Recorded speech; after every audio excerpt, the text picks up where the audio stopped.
Now at 6, the annual Walnut Day celebration kicked off this morning for Labor Day weekend. Plus, today is the last day to attend the Funny Cars Chaos events happening at the MoKan Dragway event. Hundreds of thousands of spectators are expected as NASA gears up for its second Artemis 1 launch. I'm Skyler Henry at the Kennedy Space Center with a mission update. The 4 states' most watched news starts now. Walnut Days is back around just in time for the fall. This is your KOAM News at 6. I'm Jalen Banks. To celebrate Labor Day weekend, Walnut Days is kicking off, and part of the event will have free cancer screenings. On average, there are over 100 people that receive screenings at the celebration. The celebration is hosted by the Vulcan Masonic Lodge.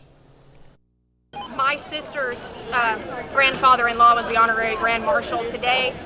He passed away earlier this year, and he has been an integral part of our antique tractor pull and our kiddie tractor pull for many, many years. He was the fire chief for our rural fire department here in town, and we miss him greatly. His loss was very much felt this year, and we wanted to do something to honor him, so his family walked in his honor today. To find more Labor Day events going on this weekend, just go to our website at koamnewsnow.com. Today is the 57th MoKan Annual Labor Day Weekend Funny Car Race. The race consists of huge burnouts, rattling tires, and occasionally rolling cars. They're the most violent, unpredictable racing machines man has yet conceived. Funny cars, floppers, plastic, fantastics, their 5-second, 260-mile-per-hour combat packs pack the stands like no other. The race consists of 36 cars competing for the grand race prize of $25,000. Officials and drivers says the event, like this one, are used to highlight the drag race community, help the local economy, and bring people of different backgrounds together. A large, fast-moving wildfire erupted in the town of Weed, California Friday afternoon. The mill fire, as it's been named by authorities, prompted immediate evacuation orders. Several people were injured in the fire. And according to California Fire, Marley Ginter is in Weed, California with the latest. I'm Marley Ginter for CBS News in Weed, California. I know that I'm standing along Lincoln Street right now only because I was able to look at the map on my phone. But other than that, the street signs out here are singed. You can't even make out what roads are where. You could see these burned out vehicles over here. And then if you look off in the distance, you see some hot spots as well. I can tell you this was once a neighborhood, but all that was once a landmark is really now just burned to the ground. Right now, multiple homes out here. All that's left behind is some burned furniture. And that's all we're able to see out here. At this point, several neighborhoods being told to evacuate. We came outside and we just saw a blaze, and it was like kindling. It went up and out, and then it went out that way, and then just helicopters everywhere, smoke, fire, heat. We do know that as we were driving out here, Highway 97 is closed at the Highway 265 junction in Weed. That's about 6 miles south of McDowell. That whole area, of course, impacted by all of this and shut down. This is what they're dealing with right now out here as firefighters continue to try to get this mill fire under control. We've had burn bans all over the 4 states with the dry summer that we've had. Sam, what can you tell us over in weather? Yeah, we're still in the drought pattern right now, but there are some storms on radar. In fact, right now we have a couple of severe thunderstorm warnings in Osage County and also Kate County, Oklahoma. The showers in our area are not severe at this point in time. That's good news. And you can see them on our tower cam looking off towards the north and west here in Joplin. You can see these pop-up thunderstorms. This afternoon we made it up to 87, which was above normal, but at least we're not near that record of 102 back in 1954. Now there is a marginal risk of severe weather for our most western counties for this evening, but it looks like most of the severe weather is going to stay down in Oklahoma. Of course, I'll be back with a complete look at your Labor Day forecast coming right up. NASA officials are confident they fixed the issues that forced them to scrub Monday's test flight, and they are seeing a favorable weather forecast at the Kennedy Space Center for today's second attempt. CBS's Skyler Henry is there with more details. NASA will try again today to take a giant leap towards sending astronauts back to the moon. Launch Director Charlie Blackwell-Thompson has called a scrub. On Monday, the space agency called off its test flight of Artemis 1 due to fuel leaks and a faulty engine sensor. Right now, team has really just done a fantastic job getting us out of launch attempt number 1, repairing all the issues, and getting us into a safe configuration to proceed into tomorrow's launch attempt. We've learned so many lessons in the last just few days. Amit Kshatriya is the Assistant Deputy Associate Administrator for Exploration. Right now, he's thinking all about all the hard work that's gone into building the rocket, but that will change at liftoff. Do you think about, okay, what happens once this gets off the ground? Absolutely. I mean, we gotta get on with it. We gotta get Orion to lunar orbit, and we gotta, make sure we're doing all the right things in terms of the decisions we're making about when to bring it back. The rocket is NASA's most powerful to date. On top is the uncrewed Orion capsule, which will one day carry humans back to the moon. This is a test flight. Before you put humans on it, you stress it and you test it. And you put loads on it that you wouldn't normally do with a human. If there's another scrub, liftoff moves to Monday afternoon. But for now, Artemis 1 is on the pad, poised for its maiden journey. Skyler Henry, CBS News at the Kennedy Space Center.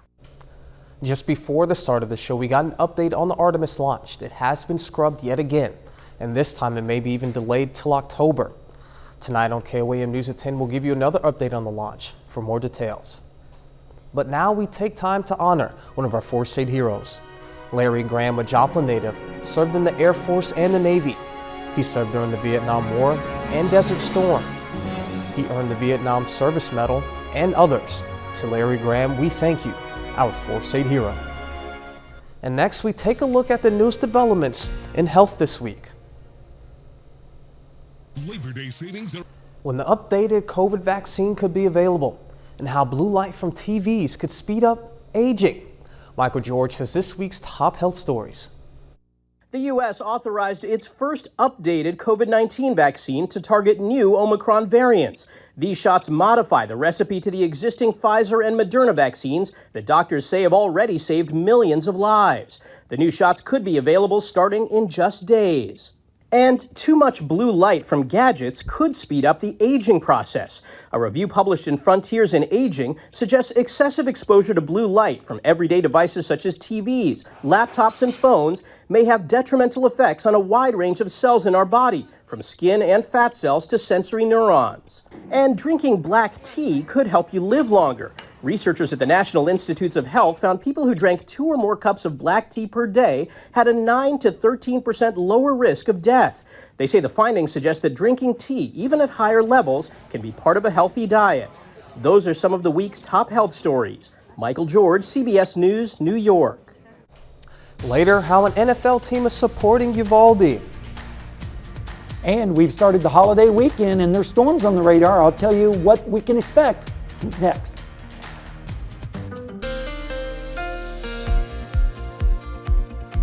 Happy holiday weekend, everyone. It looks like it's going to be a nice one out there. A little bit on the warm side and also some thunderstorms thrown in too. But all in all, not too bad. Right now, let's take a look outside and you can see on the Seneca, Missouri, the Indigo Sky Casino and Resort Camp. You can see those thunderstorms off in the distance up to the north and west, and that's what we've been seeing on radar this afternoon. Let's take a look and show you what's going on with that. We do even have a couple of severe thunderstorm warnings down in Oklahoma. This is for Kay County and also Osage County. We've been watching this storm in northeastern Nowata County. It is not severe at this point in time, but it does have some lightning strikes with it. We're also getting a little bit of lightning activity around Erie with this cell in Neosho County and also up near and southwest of Fort Scott. Let's zoom in a little bit closer and you can see that storm just east of Erie and also south and west of Fort Scott. And here's that storm near South Coffeyville, right on the Kansas-Oklahoma line. These are kind of drifting towards the south, but once the sun goes down, we're going to see these storms start to dissipate and then we'll see redevelopment again tomorrow. One of the things that will help out with the rainfall is the lake levels. Grand Lake right now is just about a foot below normal at 743.03. Beaver Lake is also about a foot below normal, but not too bad at 1120.26. And then Table Rock Lake is about 3 feet below normal at 912.12. And of course, Stockton Lake is 4 feet below normal. So if you're heading out to the lakes, just be aware of that, especially for our boaters. All right, let's take a look at the temperatures right now. You can see mid 80s across our area, lower 80s off to the east like in Monette with 80 right now. But check out Neodesha, 95 in Parsons, 93 in Independence. So it's a pretty toasty day out there to the west. And dew points aren't helping either, as they're generally in the mid 60s, making it feel very muggy and sticky out there. Even some lower 70s showing up towards the north. And of course, that means muggy conditions up there. All right, let's take a look at the current conditions here in Joplin. You see the thunderstorms in the background. 85 right now in Joplin with a calm wind. It feels like 88 because the dew point is up there at 67 and the pressure is currently falling at 30 inches even. We do expect fog to reform again tonight and tomorrow morning, but not as much as this morning, and most of the fog will probably be off to the east and maybe a little bit up towards the north. So if you're out driving early tomorrow morning, just be aware of the potential fog possibility. Your future track forecast looks like this. Lows tonight in the mid to upper 60s across our area with those showers and thunderstorms dissipating. There might be 1 or 2 sprinkles still out there. Then as we go through the day tomorrow, again, a spattering of storms across our area. Not everybody's going to get rain, with highs in the mid to upper 80s again across our area. Then as we go into Monday morning for Labor Day, again lows in the upper 60s with a little bit of fog around. And then as we move into Monday afternoon, temperatures once again in the mid to upper 80s across our area with isolated storms mainly down towards the south on Labor Day. Then as we go into Tuesday morning, again lows in the upper 60s to right around 70 degrees, a little bit muggy out there. And on the rain tracker, we're not expecting a lot of rain from these storms that are going to be scattered around. Maybe a better chance of rain down to the south and east, like Branson with around 1/4 inch, but not everybody is going to get wet. All right, here's a look at your 7-day forecast. 87 tomorrow with a little bit of morning fog. Isolated storms again tomorrow afternoon. A better chance of isolated storms on Monday, and then that continues into Tuesday. But highs at least will be below 90 degrees here in Joplin with lows in the 60s. So earlier we had the package run about California and their Yes. wildfires.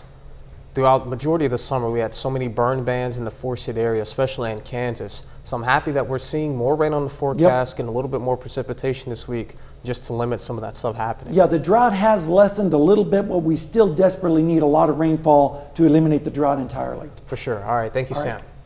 So the Joplin Eagles host the Paige, Neal, and Christina Freeman softball tournament this weekend. Yeah, lots of local teams in action. We've got Seneca and Webb City. Plus, the Joplin Eagles aim to stay hot facing Nevada. Those highlights and more next.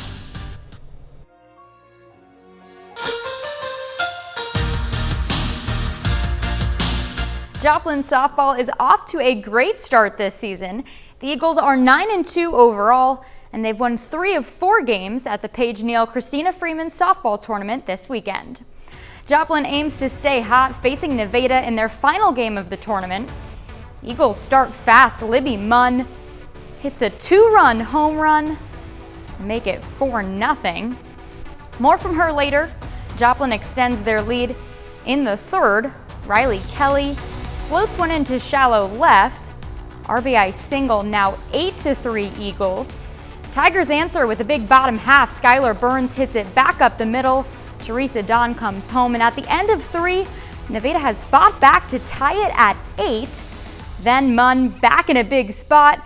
She crushes her second homer of the day. Eagles back on top, and Joplin hangs on to win 12-8. Webb City is also playing in the tournament this weekend. The Cardinals pick up their first win in their first game today, a 7-5 victory over Monette. Webb aims for back-to-back wins now, facing Seneca in their second of 2 games this afternoon. Second inning, Abby Jamros lines one down the middle. Callie Fields comes home for the first run of the game. Next inning, Callie Rhodes at bat here. She goes deep for a solo home run. Cardinals now, Riley Haynes crushes a home run of her own. It's a 2-run jack. To the 5th, Kenzie Wynn lays down a bunt. Rylan McFarland slides into home, and Haynes will score as well for Webb City. That makes it 10-4 Cardinals. Webb goes on to win it 12-5. Turning to some junior college football, the NEO Norsemen are back in action today at Red Robertson Field, part of a 3-game home stretch to open the season. NEO won their season opener last week 44-0. Today, the Norsemen get to 2-0 with another shutout victory, 78-0 over Gordon's Prep. And I did the math for you. They scored 122 points in their first 2 games and have given up 0. NEO is back in action next Saturday, hosting a tough one against Kilgore. Later tonight, Coffeyville hits the road for the first time this year. The Red Ravens took care of business against Highland in their season opener, a 37-0 shutout victory. Coffeyville tries to make it 2 in a row, facing Dodge City tonight at 7. The Red Ravens enter the matchup ranked 14th in the country. And we'll have the latest right here at 10. I mean, it's awesome that Coffeyville is ranked, but 22 points to 0? I don't know, man. The Norsemen may need to be ranked after this weekend. Yeah, I got my eye out on them. I hope they kind of get back to those winning ways and have a good season. Year 3 under Zach Crisip now. For sure. And then Miss Munn over in Joplin with 2 dingers today. Yeah, we like to see that. That was awesome. Okay, we'll be back with more after this.